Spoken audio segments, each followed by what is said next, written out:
Hello बच्चों, I am Sachin Agnihotri, physics faculty of competition.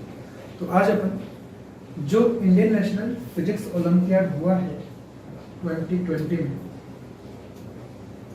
उसके solutions अपन discuss करने वाले हैं। ठीक है, अब ये जो ओलंपियाड्स होते हैं इसके अंदर बहुत अच्छे लेवल के कंसेप्ट वाइज क्वेश्चंस पूछे जाते हैं, है ना।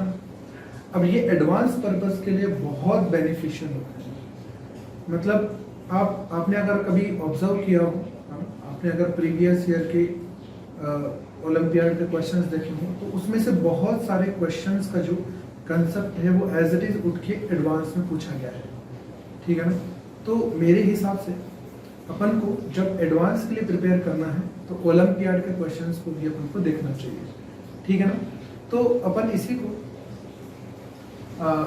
सोच के INPHO के 2020 के सॉल्यूशंस अपन डिस्कस करना चालू करते हैं। ठीक है, क्वेश्चन नंबर 1 देखते हैं। क्वेश्चन नंबर 1 अपने पास एक थर्मोडायनेमिक्स का क्वेश्चन है। ठीक है, क्वेश्चन में बोला हुआ है a certain gas obeys the equation of state U as Vn is equals to A s की पावर 7 divided by V की पावर 4 s की n square, where A is a dimensioned constant. Here U represents the internal energy of gas, S the entropy, है ना। ये entropy अपने पास S, ठीक, और U जो है वो इंटरनल एनर्जी है, एंड V जो है वो वॉल्यूम है, और n जो है वो fix number of particle of the system है। ठीक बात।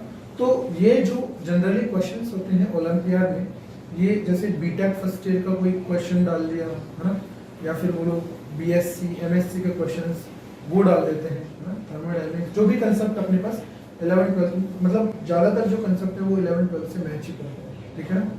तो ये कंसेप्ट जो है ये BSc MSc या फिर बीटेक के कुछ फर्स्ट ईयर सेकंड ईयर के कंसेप्ट डाल दिए जाते हैं। ठीक है ना।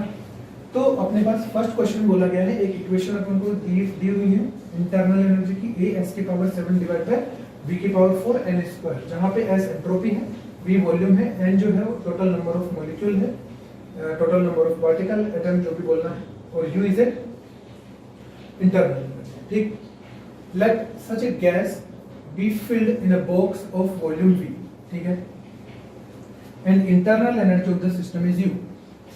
A partition is placed to divide the box into two equal parts, each having volume V by 2.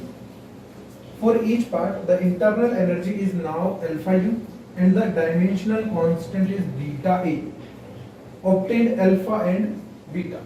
तो अपन को क्या बोला हुआ है कि एक जैसे मान लो बॉक्स मान लिया, ठीक है ना, और इस बॉक्स में आधे में कुछ भर दिया और आधे में कुछ मतलब पूरे पहले में पूरे कंप्लीट वॉल्यूम में गैस भरी हुई है, ठीक है ना, पूरे वॉल्यूम V में।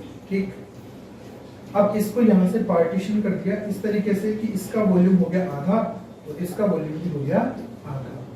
ठीक है, तो इंटरनल एनर्जी हो गई अपने पास अल्फा U, और जो कांस्टेंट है ना इसके अंदर A, that is become beta A। ठीक है, अब जैसे अपने पास ये जो कांस्टेंट बोला हुआ है A is a dimensional constant, तो कांस्टेंट जो है वो तो चेंज होगा नहीं। अगर गैस की अगर मैं प्रेशर वॉल्यूम या फिर टेम्परेचर चेंज कर दूं तो कांस्टेंट तो कांस्टेंट बना रहेगा। फॉर एग्जांपल जैसे PV is equal to nRT, अब ये जो R है दैट इज आल्सो कांस्टेंट ना, तो ये R तो चेंज होगा नहीं ना, टेम्परेचर प्रेशर वॉल्यूम कैसे भी चेंज करो आप। तो अपने पास दो तरीके की क्वांटिटी डिफाइन करते हैं। तो अपन एक होता है अपने पास इंटेंसिव क्वांटिटी और एक होता है एक्सटेंसिव क्वांटिटी। अब एक्सटेंसिव और इंटेंसिव क्वांटिटीज क्या होती हैं? एक्सटेंसिव क्वांटिटी जैसे मास, जैसे मान लो एक मास मतलब मान लो 1 kg का मैंने एक पत्थर ले लिया, अब उस पत्थर को मैंने दो टुकड़े कर दिए इक्वली, ठीक है ना, इक्वल वॉल्यूम के, तो एक पत्थर का मास m/2 हो जाएगा, दूसरे पत्थर का मास m/2 हो जाएगा। इसका मतलब है ऐसी प्रॉपर्टी जो वॉल्यूम के ऊपर डिपेंड कर रही है या फिर बोले अपन अमाउंट के ऊपर डिपेंड कर रही है, उस प्रॉपर्टी को बोला जाता है अपने पास इंटेंसिव प्रॉपर्टीज। ठीक है, सॉरी एक्सटेंसिव प्रॉपर्टीज। ठीक है, इंटेंसिव प्रॉपर्टी का मतलब जो डिपेंड नहीं करेगा। जैसे मैंने उस पत्थर को टुकड़े किए, तो अगर मैं पत्थर की डेंसिटी इस वाले की मेजर करूं या उस वाले की मेजर करूं या फिर मैं वो बहुत छोटा सा पत्थर निकाल लूं, तो उस पत्थर की जो डेंसिटी है वो तो रिमेन सेम रहेगी। सही बात है, इट विल रिमेन सेम। तो इसका मतलब ये हुआ कि इंटेंसिव प्रॉपर्टी जो है वो उसके अमाउंट के ऊपर डिपेंड नहीं करती, extensive property depends on amount. For example जैसे अपने पास वॉल्यूम है ना, जैसे अपने पास एंट्रोपी है और अपने पास ये क्या है, इंटरनल एनर्जी, ठीक है ना। तो internal energy is also a extensive property, extensive property. तो अपने पास जैसे ही मैं इसको वॉल्यूम को हाफ करूंगा ना, तो ये जो अपनी इंटरनल एनर्जी है it will become half for this portion होगी, है ना, और हाफ हो जाएगी दिस पोर्शन के लिए, है। तो यहाँ पे अपने पास अल्फा की वैल्यू कितनी आ जानी चाहिए, that should be half of, मतलब अल्फा की वैल्यू तो हाफ ही आनी चाहिए। और यहाँ पे it will not change because it is intensive, you can say it this intensive, हाँ। तो यहाँ पे अपने पास जो बीटा है that will be equal to 1। एक थ्योरेटिकल क्वेश्चन था, ठीक है। तो ये अपन को याद रखना है, इंटेंसिव और एक्सटेंसिव, ठीक। इसका सेकंड पार्ट देखते हैं इस क्वेश्चन का। सेकंड पार्ट में क्या बोला हुआ अपन को, क्वेश्चन में अपन को बोला हुआ है सेकंड पार्ट में,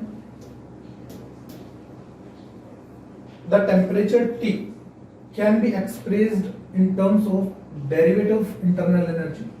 ये अपने पास टेम्परेचर है du divide by ds v, n, हाँ। अब इसमें v, n सबस्क्रिप्ट जो है उसका मतलब क्या है, where subscripts indicate that the differentiation has been carried out keeping v and n constant। मतलब ये जो सबस्क्रिप्ट्स है, ठीक है, these are the constant। मतलब जब अपन इसको डिफरेंशिएट करेंगे पोटेंशियल एनर्जी के फंक्शन को, we need to use this v and n as a constant। In a similar way, express pressure in terms of derivative of internal energy, ठीक है ना। जैसे टेम्परेचर को रिप्रेजेंट किया गया है डेरिवेटिव ऑफ इंटरनल एनर्जी, वैसे ही आपको प्रेशर को भी रिप्रेजेंट करना है डेरिवेटिव ऑफ इंटरनल एनर्जी में। तो अपने पास देखो इसी को अपन अगर रेफरेंस मान लेते हैं, तो यहाँ पे देखो v और n क्या है, v and n are constant. अगर v यहाँ पे कांस्टेंट है,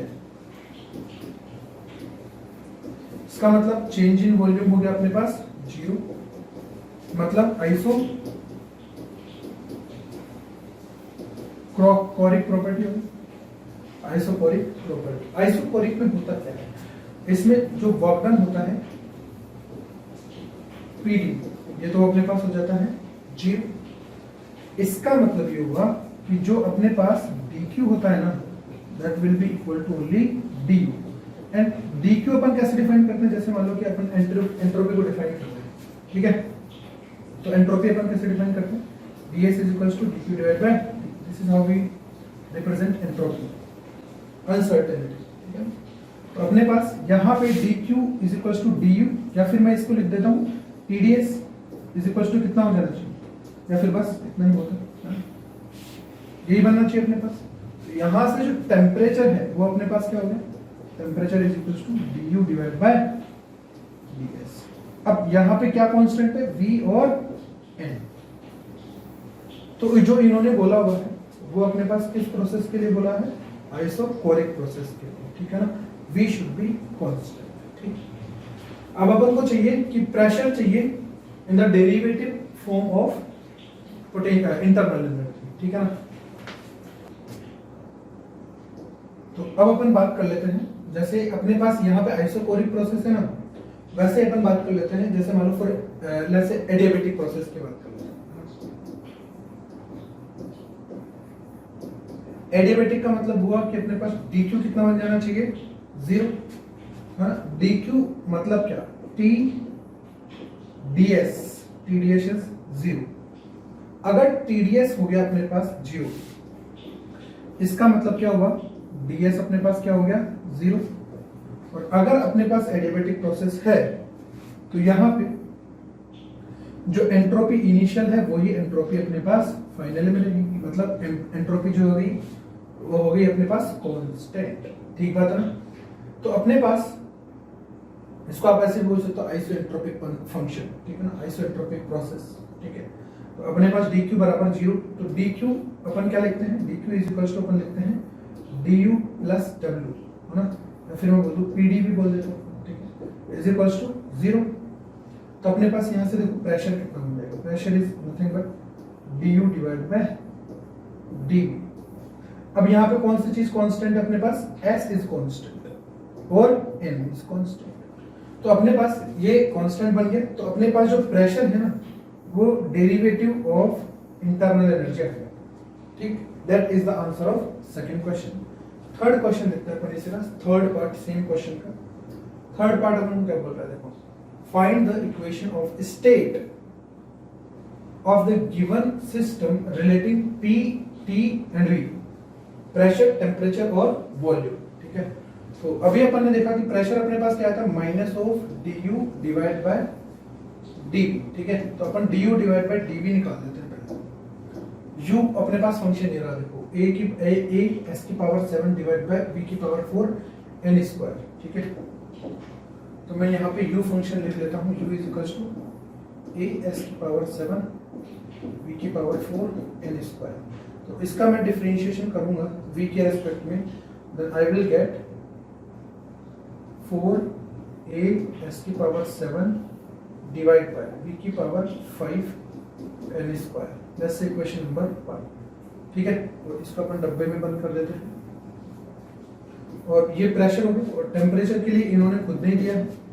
टेम्परेचर के लिए क्या है, du divide by ds at constant volume and constant number of molecule particle. तो अपन को s के रेस्पेक्ट में डिफरेंशिएट करना है इसको। तो अपने पास हो जाएगा 7a s की पावर 6 डिवाइड बाय v की पावर 4 n स्क्वायर, ठीक है। इस तरीके से इसको इक्वेशन नंबर 2 बोल देते हैं। अब अपन को इन दोनों में से p और v, p और t में से अपन को s को एलिमिनेट करना है। तो क्या कर ले, दोनों तरफ अपन कैसे कर लेते हैं, 7/6 का डिवीजन कर लेते हैं। तो t की पावर 7/6 इज इक्वल्स टू 7 की पावर 7/6, a की पावर 7/6, s की पावर 7 डिवाइड बाय v की पावर 7/6। इसका मतलब हो गया ये हो जाएगा अपने पास 14 डिवाइड बाय 7/6 हो गया ना, 14 डिवाइड बाय 3, ठीक। 2 से 2 कट गया और 7/6, ठीक है। और n हो जाएगा अपने पास 7/6 मतलब हो गया 7/3, ये हो गया। इसको अपन इक्वेशन नंबर 3 बोल देते हैं। अब अपन को डिवाइड कर देना है दोनों को, है ना। अपन बोल देते हैं 1 डिवाइड कर देता हूं मैं 3 को, ठीक है। तो अपने पास देखो यहाँ पे प्रेशर और यहाँ पे टेम्परेचर की पावर 7/6 बनेगी।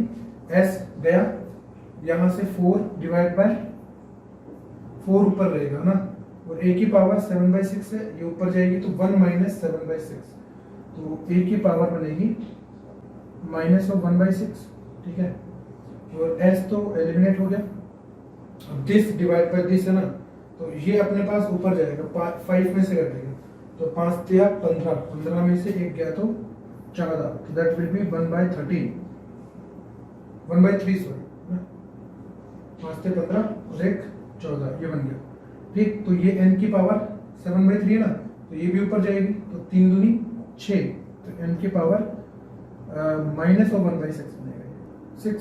तो अपने पास एक रह गया ना, इसको डिवाइड किया था ना अपन ने, तो ये 7 की पावर 7/6 रह गया, ठीक है। बाकी अपन ने सब लिख दिया, ठीक है।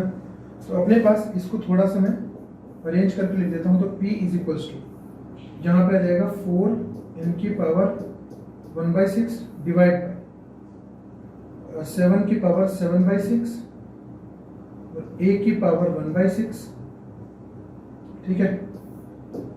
और यहाँ पे t की पावर 7/6 डिवाइड t की पावर 7/6 और यहाँ पे जाएगा v की पावर 1/3, ठीक है ना। ये अपने पास रिलेशन हो गया, ठीक।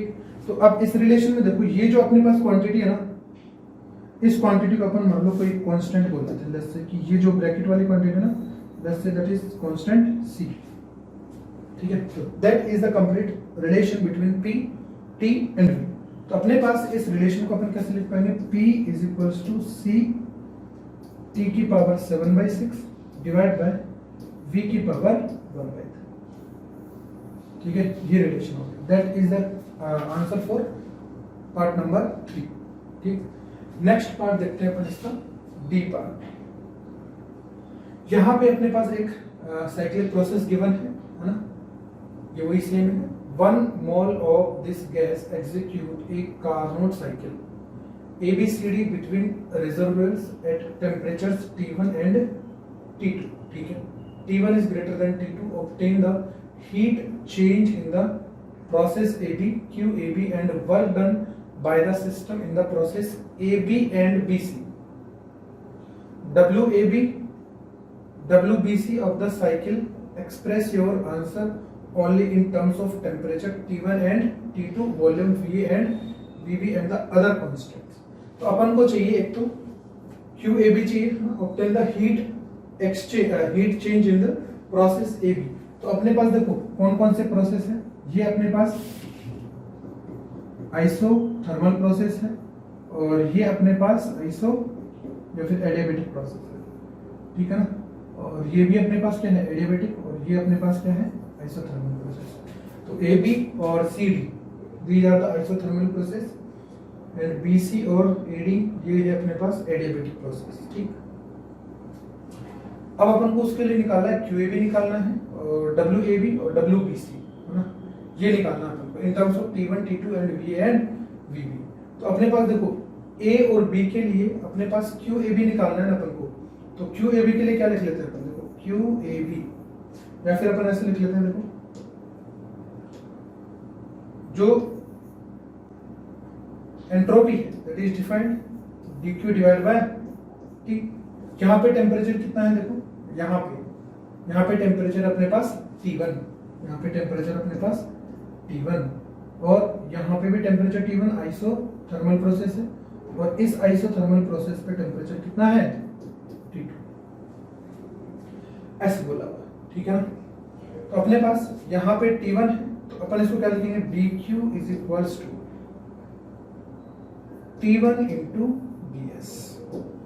ठीक है, इंटीग्रेट करेंगे तो यहां से अपने पास देखो इंटीग्रेशन dq की जो वैल्यू है that is q of AB, और यहां से T1 तो कांस्टेंट है ना A से B तक, आइसोथर्मल प्रोसेस है, तो यहां पे अपने पास क्या बनेगा, S, यहां से A से B पे जाना है ना अपन को, तो S of B minus S of A, that is the entropy at B and entropy at A। अब एंट्रोपी एट B और A अपन को निकालना है इन टर्म्स ऑफ T1 T2 और VA VB, इसके टर्म्स में लिखना है अपन को। ठीक है, या फिर मैक्स टू मैक्स अपन PA PB के टर्म्स में लिख सकते हैं। ठीक, तो अपन को ये जो इक्वेशन अपन ने निकाली थी, कौन सी वाली, ये वाली, देखो प्रेशर और ये रही अपने पास टेम्परेचर।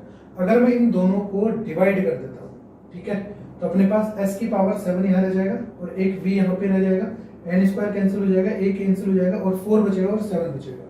ठीक है ना, अगर मैं इन दोनों को डिवाइड कर देता हूँ, then I will get P divide by T is equals to 4S divide by 7, और V हो जाएगा अपने पास, V की पावर 5 है ना, तो V अपने पास नीचे आ जाएगा, दैट इज, तो S इज इक्वल्स टू अपने पास कितना हो जाएगा, 7 PV डिवाइड बाय 4T, ये बनेगा अपने पास।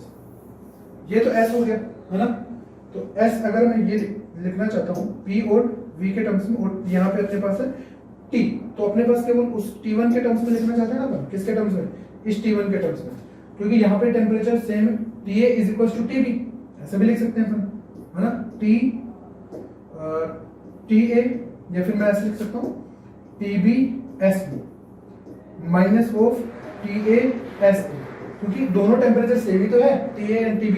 ठीक, तो अपने पास इसकी वैल्यू कितनी हो जाएगी, देखो 7 divide by 4 PB VB minus PA and, तो ये अपने पास QAB आ गई, मतलब जो एनर्जी या फिर बोलो जो हीट सप्लाई की गई है या एक्सट्रैक्ट की गई है।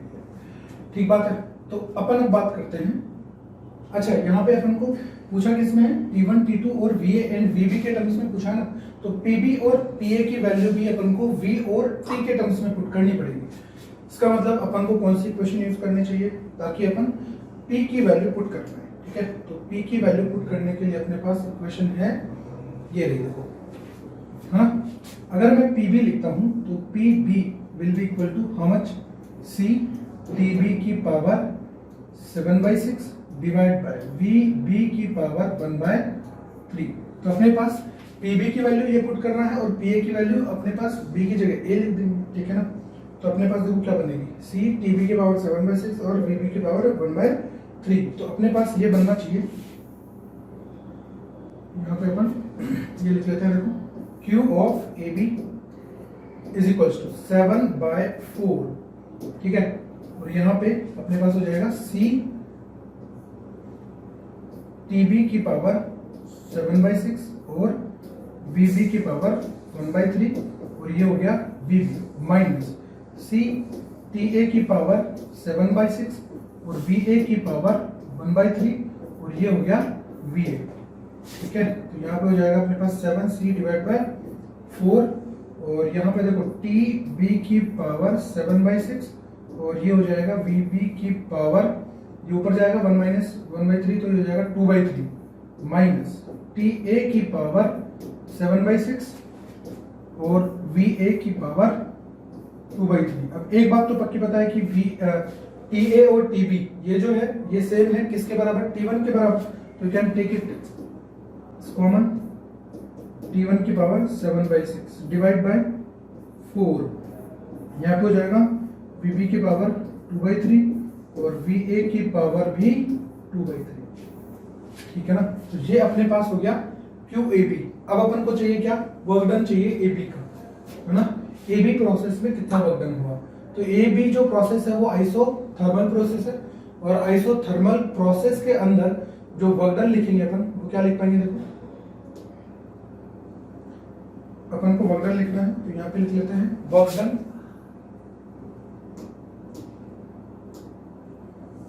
Done in A B process is equals to integration of PDV, कहां से कहां तक, ए से बी तक। अब अपन को पी की जो वैल्यू है इन टर्म्स ऑफ वी और टी रखनी है, जो कि ये रही, है ना। ये पी की वैल्यू टी की पावर 7/6 और वी की पावर 1/3 ये पुट करनी है अपन को, है ना। तो यहाँ पे देखो अपन क्या लिख देंगे, यहाँ पे सी टी की पावर 7/6 और v की पावर माइनस ऑफ 1/3, और ये हो गया dv। कहां से कहां तक इंटीग्रेट करना है अपन को, a से b तक। b में इंटीग्रेशन आ गया तो va से vb तक डायरेक्ट लिख देते हैं अपन ना, va से vb तक, va से vb तक, ठीक है। तो अपन को w of ab that is equals to c आ गया बाहर, t1 भी आ गया बाहर, है ना। ये T1 ही तो होगा क्योंकि अपन कौन से वाले प्रोसेस पे बात कर रहे हैं, AB प्रोसेस पे टेम्परेचर कांस्टेंट है, that is why we can take it at outside the integration. तो अपने पास देखो इसका इंटीग्रेशन सीधा ही कर लेते हैं अपन, तो V की पावर 2/3 डिवाइड बाय 2/3, हाँ, यहाँ से VA और यहाँ से VB इज इक्वल टू कितना हो जाएगा, देखो 3c T1 की पावर 7/6 डिवाइड बाय 2, और यहाँ पे हो जाएगा अपने पास VB की पावर 2/3 माइनस VA की पावर 2/3। तो ये अपने पास वर्क डन हो जाएगा AB प्रोसेस में, ठीक बात। अब अपन को चाहिए वर्क डन इन BC प्रोसेस, वर्क डन इन BC, ठीक है। तो BC प्रोसेस अपने पास क्या है, या तो आप इसको बोल सकते हो एडियाबेटिक प्रोसेस, है ना, या तो अपन बोल दे इसको एडियाबेटिक, या फिर बोल सकते हैं अपन इसको आइसोएंट्रोपिक, क्योंकि इसमें भी एंट्रोपी कैसी रहती है, कांस्टेंट रहती है, तो we can say it as isoentropic function या फिर प्रोसेस, ठीक है। तो अपन को चाहिए वर्क डन इन बीसी, ठीक। तो अपने पास again work done is at PC, अपन क्या लिख पाएंगे, माइनस ऑफ डेल्टा यू, यही तो लिखते हैं, है ना, क्योंकि डेल्टा क्यू अगर 0 हो गया तो work done will be change in negative of change in internal energy. तो इंटरनल एनर्जी अपने पास माइनस, इंटरनल एनर्जी इनिशियल कितनी है, देखो अपने पास जो फंक्शन गिवन है वो इधर ही है अपने पास, देखो ये रहा फंक्शन a s की पावर 7 b की पावर 4 n की पावर 2, ठीक है ना। तो s कांस्टेंट रहेगा, ठीक है ना, n भी कांस्टेंट रहेगा, only v will change from b to c, है ना। b टू c कौन चेंज करेगा, ओनली v विल चेंज, ठीक है ना, वॉल्यूम। तो अपन यहाँ पे क्या लिख पाएंगे, देखो माइनस ऑफ बी से सी जा रहे हैं तो अपन इसको ऐसे कर लेते हैं, प्लस कर लेते हैं, ठीक है। तो अपने पास यहाँ पे ए एस की पावर 7 डिवाइड बाई एन की पावर 4, ये बाहर आ जाएगा, ठीक। और यहाँ पे आ जाएगा अपने पास 1 डिवाइड बाय वी सी की power 4 minus 1 divide by V B की पावर 4। तो अपन को क्या करना है, अब यहाँ पे s की पावर जो 7 है इसको अपन को हटाना है, ठीक है ना। तो यहां से अपन Vc या फिर अपन ऐसे देखते हैं, देखो Vc पे टेम्परेचर अपने पास कितना बनेगा, T2 है ना, और Vb पे अपने पास या फिर बोलो B पे टेम्परेचर है T1।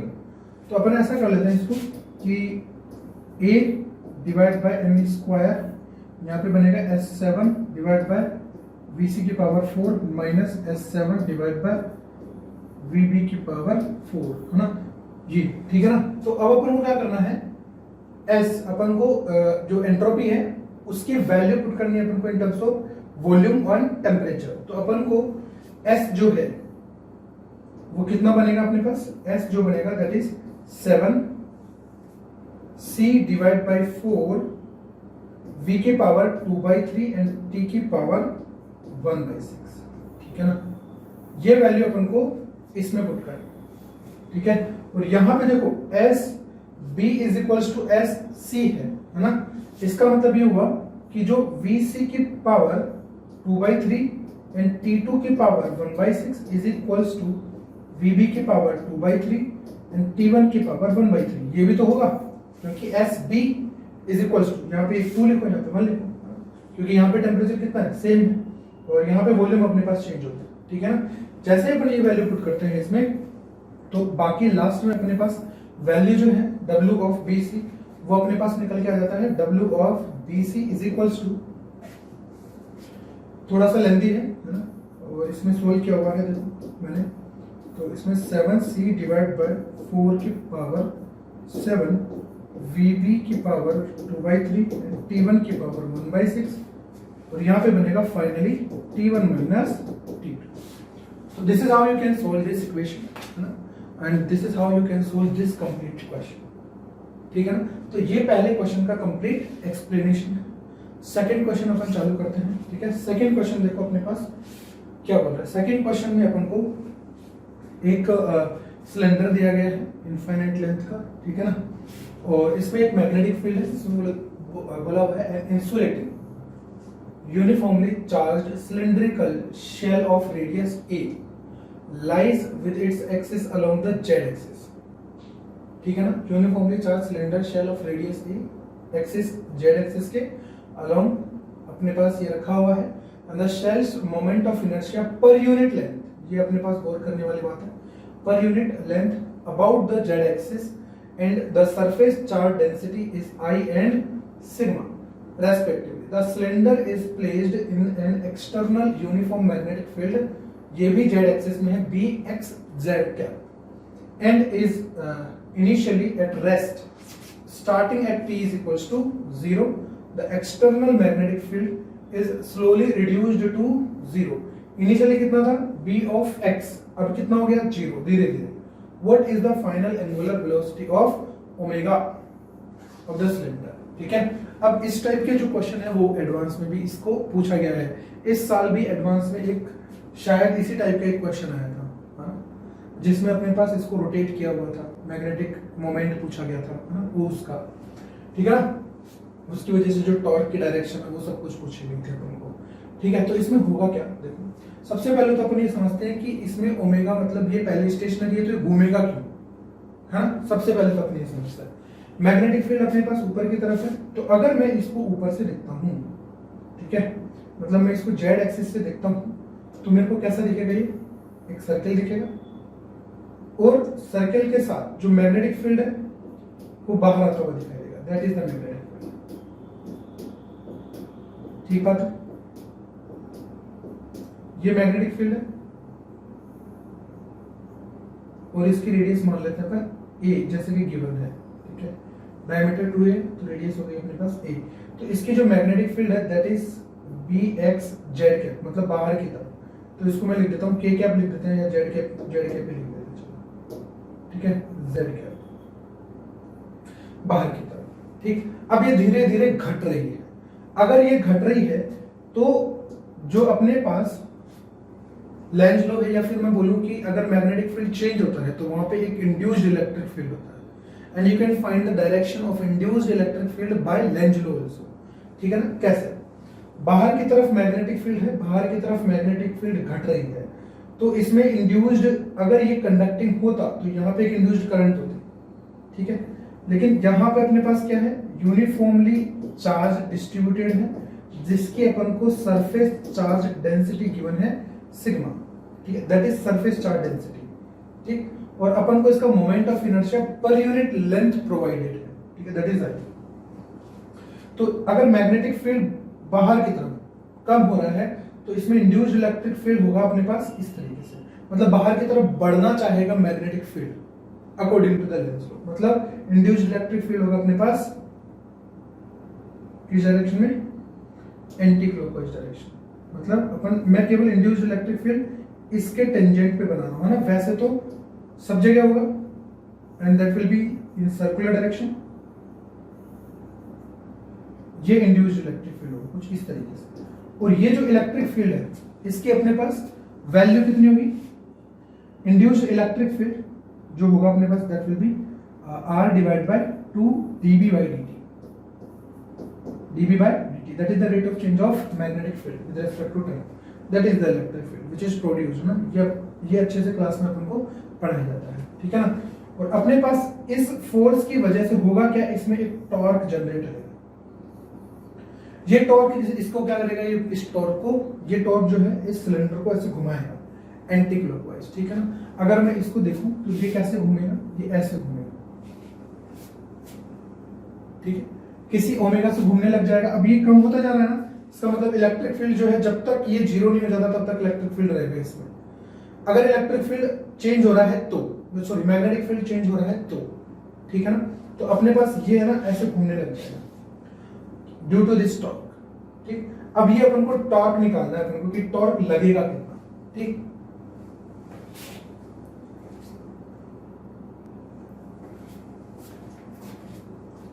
अब अपन को इसका क्या करना है, टॉर्क लिखना है। ठीक है, इस इलेक्ट्रिक फील्ड का टॉर्क। तो इस इलेक्ट्रिक फील्ड का जो टॉर्क है, अब देखो अपन को मोमेंट ऑफ इनर्शिया है ना वो पर यूनिट लेंथ गिवन है अपन को, तो अपन इसी के अंदर थोड़ा सा चेंज करते हैं। तो अपन मोमेंट ऑफ इनर्शिया अगर पर यूनिट लेंथ लिखा है ना, तो अपन टॉर्क भी पर यूनिट लेंथ का निकाल लेते हैं। मतलब कि ये कि अपने पास, जैसे कि ये अपने पास एक एरिया है, ठीक है, और ये जो एरिया है इसकी विड्थ मान लेते हैं अपन कितनी होगी, इसको मान लेते हैं अपन लेट्स से dl, ठीक है, या फिर l मान लेते हैं अपन इसको, लेट्स से मैंने इसको मान लिया l।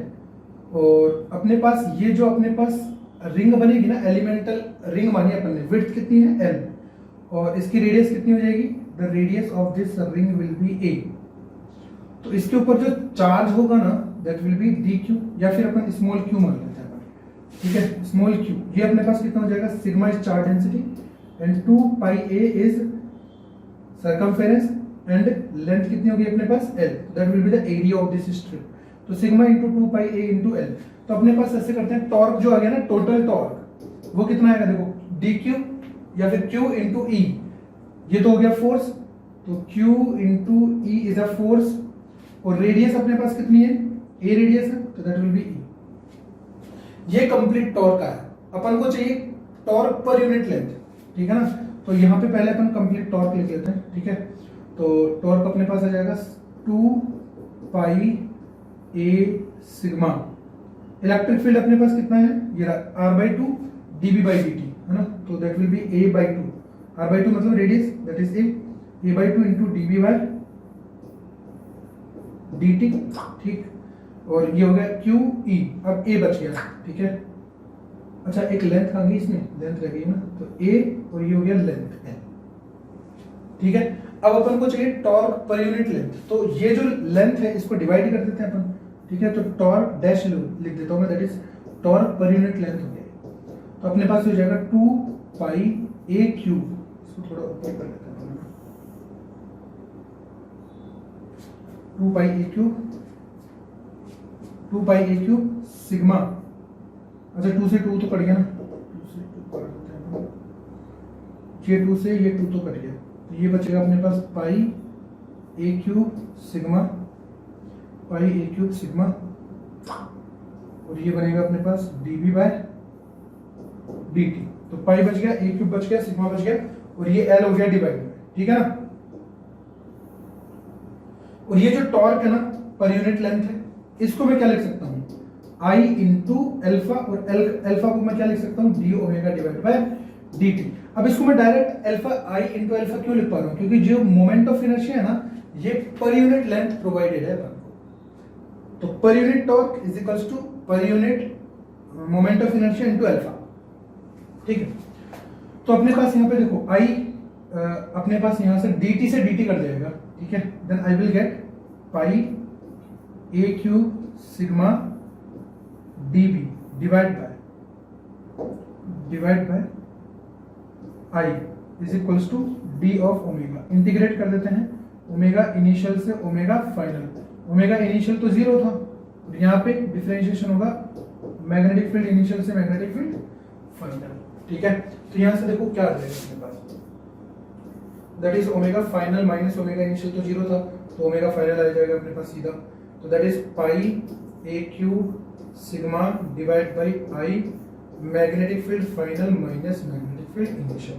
अब मैग्नेटिक फील्ड इनिशियल तो अपन को गिवन है ना, इनिशियली कितना था magnetic field v of ex, ये अपन को गिवन। मैग्नेटिक फील्ड फाइनल कितना होगा, क्या वो 0 हो जाएगा, नहीं 0 नहीं होगा, क्यों, क्योंकि जैसे ये टॉर्क है ना, तो ये जो सिलेंडर है वो भी तो ऐसे घूम रहा है, और जब सिलेंडर के ऊपर चार्ज ऐसे घूमने लग जाएगा तो वो सोलेनोइड की तरह बिहेव करेगा।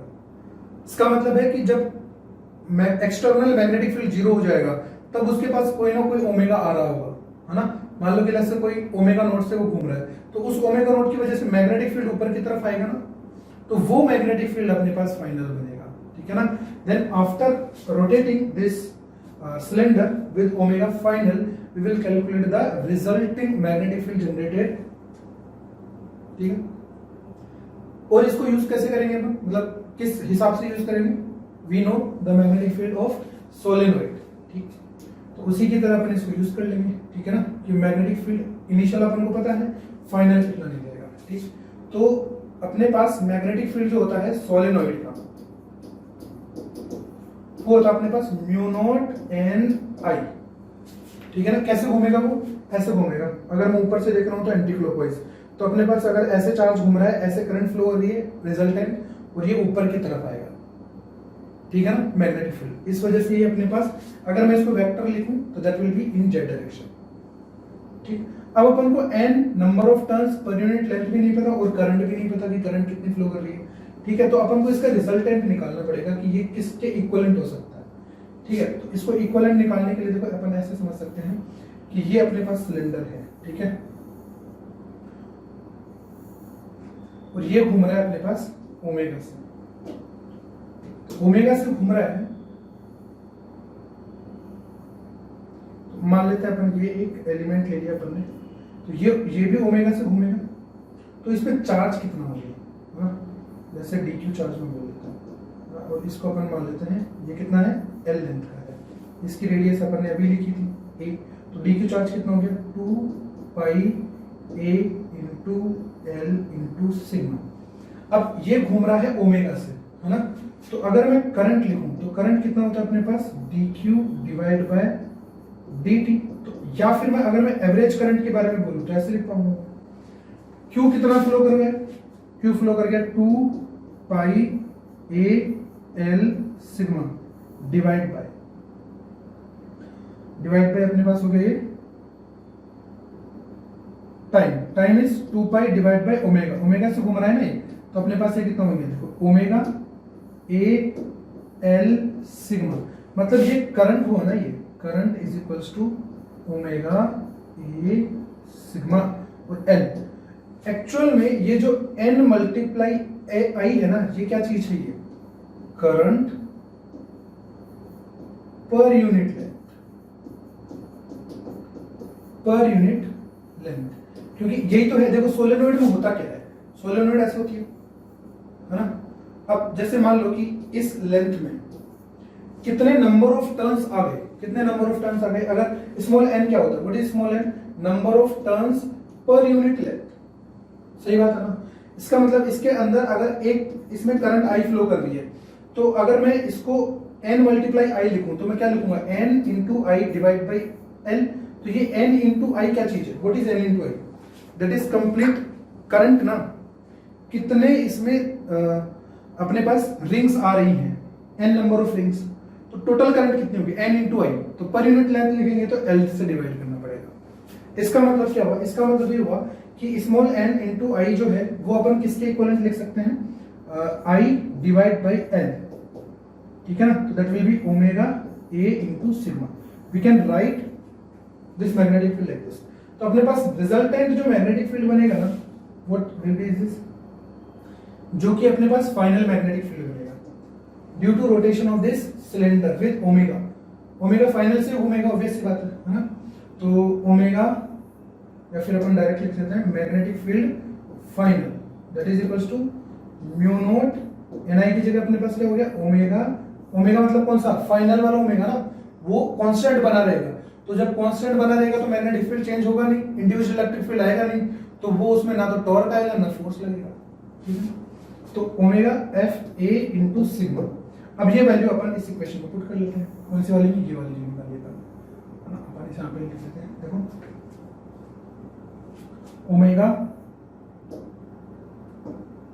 Omega final is equals to pi A cube sigma divide by I, और यहाँ पे आ जाएगा बी फाइनल ना, तो बी फाइनल अपने पास ये रहा, mu naught omega final A sigma minus B initial. B initial अपने पास कितना था, बी एक्स था, ये बी एक्स था ना। तो अपने पास इसके बाद में अपन को करना क्या है, अब अपन को यहां से ओमेगा ऑफ एफ की वैल्यू निकाल लेनी है। अपन ने शायद यहाँ पे एक साइन मिस्टेक कर दी है ना, और वो मिस्टेक एक छोटी सी मिस्टेक है कि ये जो इलेक्ट्रिक फील्ड है ना, ये अपने पास माइनस होता है लेंज लॉ के हिसाब से, है ना, minus of D phi by D T होता है ना, तो वहां से अपने पास ये माइनस आएगा। तो ये माइनस जो है वो कहाँ कहाँ अफेक्ट करेगा, देखो ये माइनस आएगा अपने पास यहाँ पे लगेगा, ये माइनस यहाँ पे काम करेगा, और ये माइनस यहाँ पे आ जाएगा, और ये माइनस जब यहाँ पे आएगा तो ये यहाँ पे आ जाएगा, ठीक है। और ये माइनस यहाँ पे आएगा, और ये फाइनली अपने पास कहाँ पे आ जाएगा, that will B eight here, यहाँ पे ये माइनस आएगा। तो अपने पास जो ओमेगा एफ है वो अपने पास फाइनली देखो कितनी आ जाएगी, that will B sigma pi A cube divide by I, 1 plus mu naught sigma square A cube pi divide by आई की पावर -1, और बी एक्स आ जाएगी अपने पास, ठीक है। तो इस तरीके से अपन इस क्वेश्चन को कर पाएंगे, ठीक। अब इसमें से बहुत सारे जो कंसेप्ट है, जैसे मान लो कि सबसे जो मेन कंसेप्ट है ना वो ये वाला था, है ना। इससे ऊपर वाला तो अपन को चलो इलेक्ट्रिक फील्ड वगैरह थोड़ा थोड़ा पता होता है ना, कि इलेक्ट्रिक फील्ड जनरेट होगा, टॉर्क लगेगा, वो सब कुछ। लेकिन यहाँ पे अपने पास फाइनल जो मैग्नेटिक फील्ड है वो इसके रोटेशन की वजह से जनरेट होगा, ठीक बात है। तो इस तरीके से अपन क्वेश्चन नंबर 2 को कर पाएंगे। नेक्स्ट अपन क्वेश्चन नंबर 3 देखेंगे, ठीक है क्या, आगे बढ़ते हैं। और क्वेश्चन नंबर 3 अपन को ये बोल रहा है, consider the Bohr model of the hydrogen atom. Bohr model जैसे ही आ जाता है ना, बोर मॉडल का मतलब हुआ कि अपन को क्या यूज़ करना है, जो एंगुलर मोमेंटम है वो अपने पास h/2π का इंटीजर मल्टीपल होगा, ठीक है ना। mvr = nh/2π। Let me and e be the mass of magnitude, mass and magnitude of the charge of the electron respectively, charge and mass है ना, ठीक है। Let a naught be the ground state radius, ठीक है। तो अपने पास जो a है वो ग्राउंड स्टेट की रेडियस है। तो अपने पास क्वेश्चन नंबर 1 में बोला हुआ है, obtain an expression for the ionisation energy IH of the ground state of the hydrogen atom. Ionization energy का मतलब होता है कोई भी इलेक्ट्रॉन जिस ऑर्बिट में होगा उस इलेक्ट्रॉन को अगर आपको डिटैच करना है, मतलब उस ऑर्बिट से निकाल के इनफाइनाइट तक पहुंचाना है, ठीक बात है ना। तो कितनी एनर्जी अपन को दी जाएगी, दी जानी चाहिए उस इलेक्ट्रॉन को ताकि वो वहाँ से निकल जाए, मतलब उसके अपने पास टोटल एनर्जी के बराबर दी जानी चाहिए, ठीक है ना। तो अपने पास जो आयोनाइजेशन एनर्जी है, इसका मतलब है कि अल्टीमेटली अपन को टोटल एनर्जी निकालनी है इलेक्ट्रॉन की, ठीक, उस एक पर्टिकुलर ऑर्बिट के लिए। तो अपने पास ये एक सर्कुलर ऑर्बिट हो गया और यहाँ पे अपने पास ये न्यूक्लियस हो गया, ठीक है, हाइड्रोजन एटम है। तो अपने पास केवल और केवल एक प्रोटॉन होगा और एक ही इलेक्ट्रॉन होगा। ये इलेक्ट्रॉन अपने पास किसी v वेलोसिटी से चल रहा है और इसकी जो रेडियस है, this radius is given as A naught according to the question, ठीक है। अपन को निकालना IH, है ना। तो अपने पास देखो यहाँ पे सबसे पहले क्या लगाएंगे अपन, जो अपन क्लास में भी डेरिवेशन करते हैं, दैट इज सेंट्रीपिटल फोर्स, ठीक है। It is equal to mv² divide by r। तो centripetal force is equals to mv² divide by r, मतलब a naught is equals to, कौन प्रोवाइड कर रहा है, इलेक्ट्रोस्टैटिक अट्रैक्शन, ठीक है। तो यहाँ पे हो जाएगा ke² divide bye a not का स्क्वायर, ठीक है। तो यहाँ से अपने पास देखो क्या बनेगा, mv² a naught is equals to ke², equation number 1। और अपन को बोला गया है फॉलो द बोर मॉडल, है ना। mvr angular momentum is equals to n/2π। अब अपन को केवल और केवल फर्स्ट ऑर्बिट के लिए बात करनी है, तो n इज इक्वल्स टू हो गया 1। तो ये अपने पास हो जाएगा h/2π और इस h/2π को लिख सकते हैं अपन h×, ठीक है। तो अपने पास v² और a नॉट है ना, यहाँ पे अपन को निकालना है IH। तो पहले अपन a नॉट का इक्वेशन निकाल लेते हैं इन terms of k, e and m, ठीक है।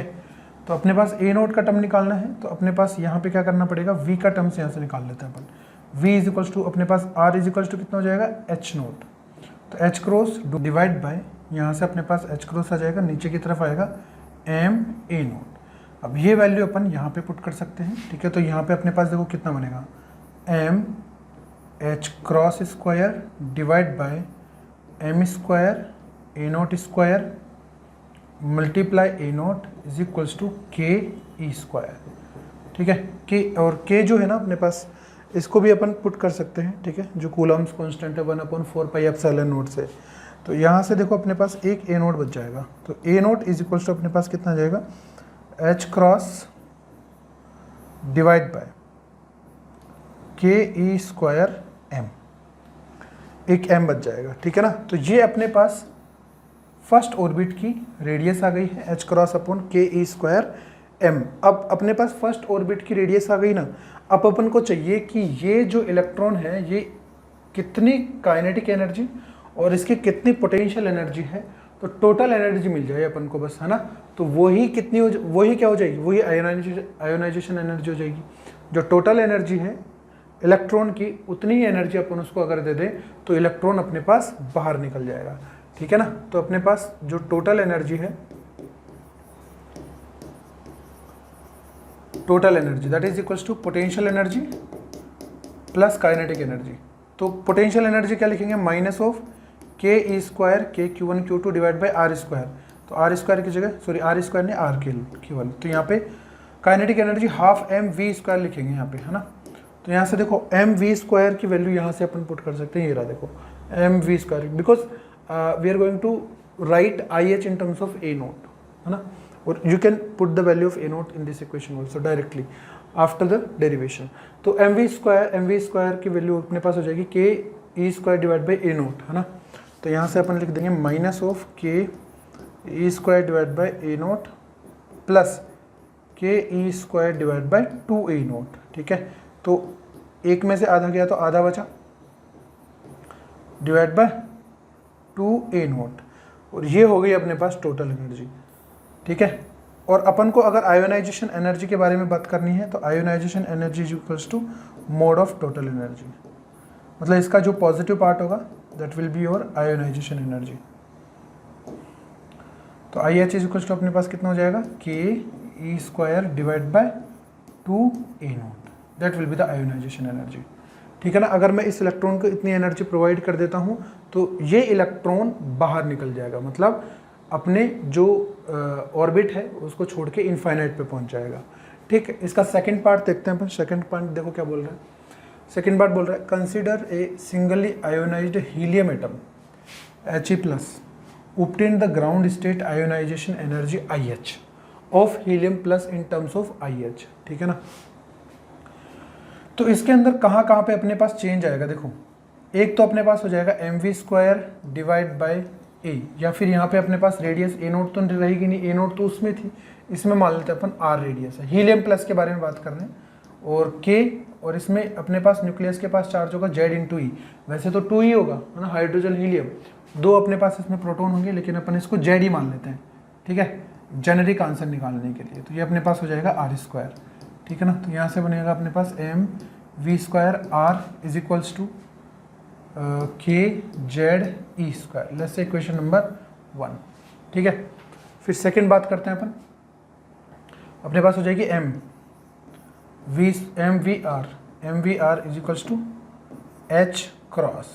ठीक है ना, तो अपने पास mvr is equals to h×, तो अपने पास यहाँ पे mv² और r की वैल्यू अपन यहाँ पे पुट कर लेते हैं। mv²r इसकी वैल्यू हो जाएगी अपने पास h× डिवाइड बाय mr। ठीक है ना, दोनों तरफ स्क्वायर कर देता हूँ मैं।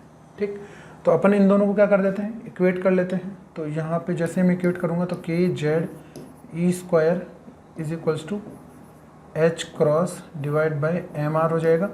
तो यहाँ से अपने पास r की वैल्यू आ जाएगी देखो, h× डिवाइड बाय kZe²। ये रेडियस आ गई। ठीक है, अब अपन को अगेन टोटल एनर्जी निकालनी है। तो total energy of that electron is equals to minus of kZe² divide by r plus half mv²। और हाफ mv² बराबर कितना है, ये रहा देखो, यहाँ से लिख सकते हैं अपन half mv² is equals to, तो अपने पास ये बनेगा, ये एक, फिर ये वापस से आधा जाएगा ना, तो अपने पास आधा ही तो बचेगा।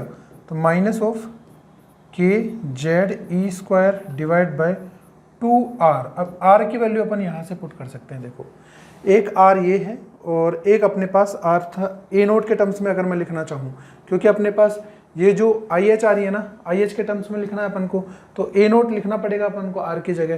तो अपने पास a0 बराबर कितना है, h² डिवाइड बाय ke²m, और यहाँ पे अपने पास r कितना है, h² kz, एक m रह गया क्या, हाँ एक m रह गया ना, यहाँ पे m और लिख देते हैं अपन, है ना, kZe² और m। ठीक है ना, तो अल्टीमेटली अपने पास ये जो r है ना, that is nothing but a0 divide by z, यही तो आ रहा है ना।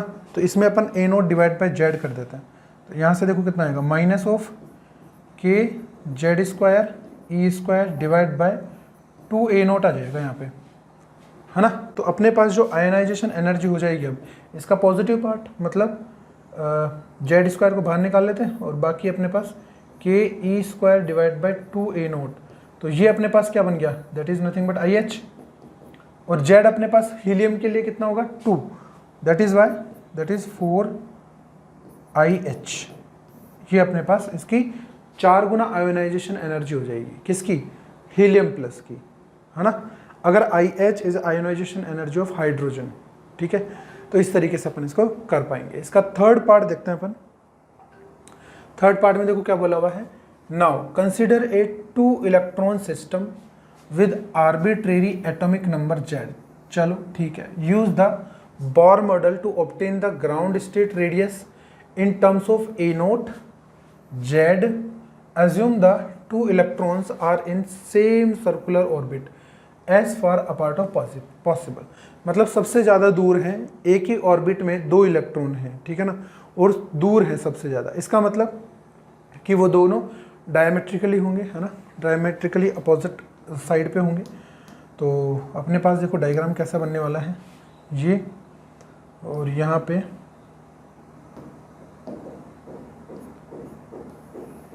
ये बना अपने पास न्यूक्लियस, और इसमें बोल देते हैं अपन Ze। ठीक है ना, और जो इलेक्ट्रॉन्स हैं वो एक तो यहाँ पे हैं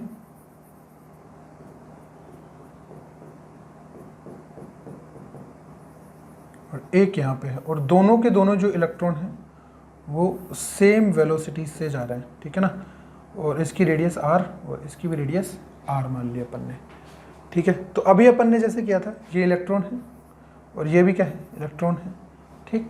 तो अपन को चाहिए क्या, assume the total electron is same orbit and as far as possible अपन को चाहिए रेडियस, है ना, ground state radius in terms of A note and Z. Z और ए नोट के टर्म्स में अपन को रेडियस चाहिए। तो अपने पास वही देखो, एक इलेक्ट्रॉन की अगर मैं बात करता हूँ तो इस इलेक्ट्रॉन को सेंट्रीपिटल एक्सेलरेशन या बोले सेंट्रीपिटल फोर्स कौन प्रोवाइड करेगा, एक तो इसकी वजह से तो अट्रैक्शन होगा और इसकी वजह से रिपल्शन होगा, इलेक्ट्रॉन, बिकॉज इलेक्ट्रॉन कैसे हैं, नेगेटिव है, ठीक है ना। तो अपन यहाँ पे क्या लिख पाएंगे, देखो यहाँ पे अपन लिख पाएंगे centripetal force is equals to, एक तो हो जाएगा k z e square divide by radius r, ठीक है, that is towards centre and attractive force, minus k e square divide bye 2r का होल स्क्वायर। ये अपने पास रिपल्सिव फोर्स हो गया बिकॉज ऑफ दिस इलेक्ट्रॉन। यहाँ पे अपन ऐसे लिख सकते हैं, देखो F ड्यू टू न्यूक्लियस और F ड्यू टू इलेक्ट्रॉन, ठीक है ना। तो अपने पास जो नेट आएगा that will be towards centre, तभी तो ये अपने पास सर्कुलर मोशन में मूव कर पाएगा, है ना। तो यहाँ से देखो अपने पास FC इज इक्वल्स टू कितना आ जाता है, यहाँ से के ई स्क्वायर अपन ने कॉमन निकाल लिया r, अच्छा यहाँ पे स्क्वायर नहीं आएगा, सॉरी नहीं यहाँ पे दोनों तरफ स्क्वायर आएगा, फोर्स लिख रहे हैं ना अपन, तो दोनों तरफ स्क्वायर आएगा। तो यहाँ से अपने पास z minus 1/4, let's say equation number 1, और इसको अपन इक्वेट कर देते हैं mv square divide by r से, mv square divide by r से, दैट इज इक्वेशन नंबर 1। या फिर थोड़ा सा और अपन सोल्व करके फिर इक्वेशन नंबर 1 लिखते हैं इसको।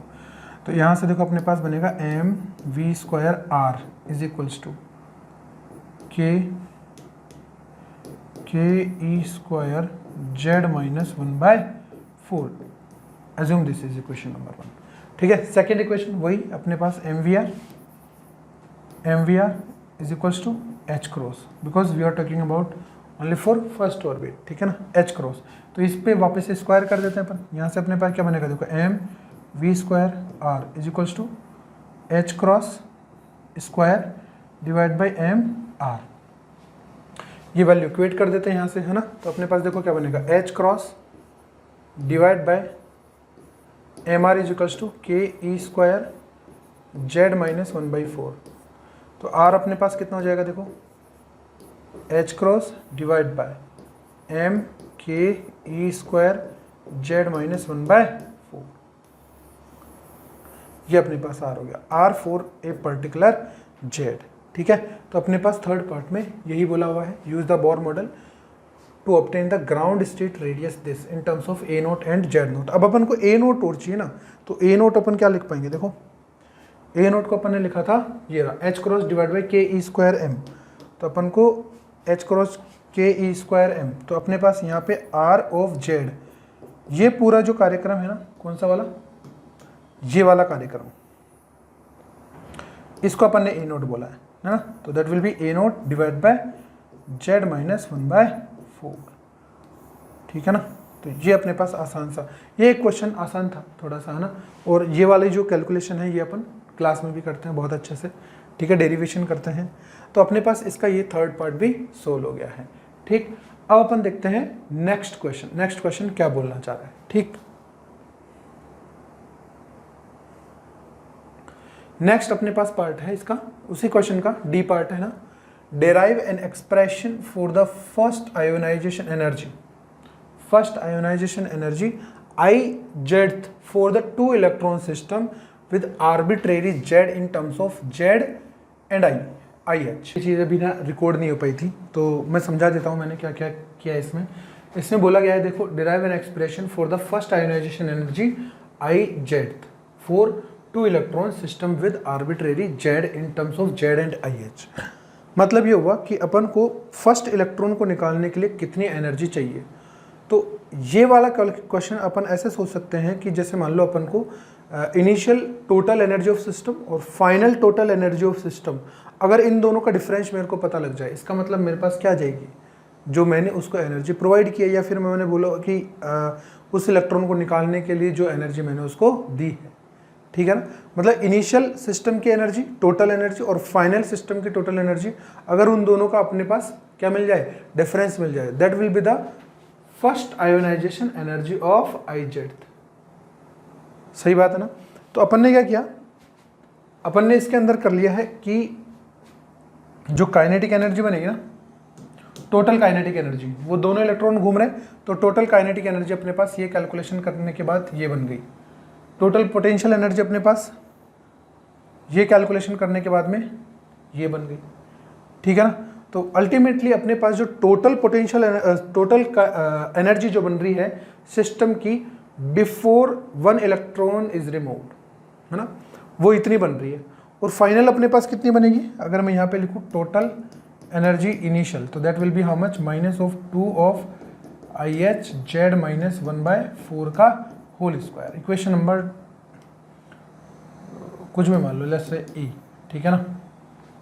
ये इनिशियल टोटल एनर्जी बनी ना, और टोटल एनर्जी फाइनल कितनी बनेगी, टोटल एनर्जी फाइनल का मतलब हुआ जब उसके अंदर केवल और केवल एक ही इलेक्ट्रॉन बचेगा। तो एक इलेक्ट्रॉन के लिए अपन ने अभी निकाला था, कितना निकाला था, -Z² IH। ये कहाँ निकाला था अपन ने, देखो ये वाली चीज अपन ने निकाली थी जब अपन ने केवल और केवल किसका बात की थी, केवल जब अपन ने बात की थी इसकी, ये देखो हीलियम की, ठीक है ना। तो अपन ने जेनेरिक रिजल्ट निकाल लिया था। तो ये अपने पास एक इलेक्ट्रॉन के लिए बच जाएगा, क्योंकि पहले 2 थे अब 1 है, तो जो हीलियम प्लस में हुआ था वही सेम अपने पास आंसर आएगा। तो अपने पास जो टोटल IZ आएगी that is equals to total energy initial minus total energy final. तो जैसे अपन इसको सोल्व करते हैं, यहाँ पे देखो ये पुट कर लेते हैं अपन, और Z² अपन Z को Z ही रहने देते हैं ना। तो अपने पास यहाँ पे देखो क्या कॉमन आ जाएगा, टोटल एनर्जी इनिशियल ये रही, टोटल एनर्जी फाइनल, तो इनिशियल माइनस फाइनल अपन को करना है, मतलब ये माइनस ये। तो यहाँ से अपने पास IH कॉमन आ जाएगा, and that is Z² -2 of Z - 1/2 of Z - 1/4 का होल स्क्वायर। ठीक, अभी अपने पास नेगेटिव आएगी, ठीक है ना। तो अपने पास नेगेटिव आएगी, इसका मतलब है कि अपन को पॉजिटिव चाहिए, तो या तो आप फाइनल माइनस इनिशियल कर लो, या फिर इनिशियल माइनस अगर फाइनल करोगे तो वो उतनी एनर्जी अपन को उसके मैग्नीट्यूड के अमाउंट के बराबर अपन को एनर्जी देनी पड़ेगी, ठीक है ना, इलेक्ट्रॉन को।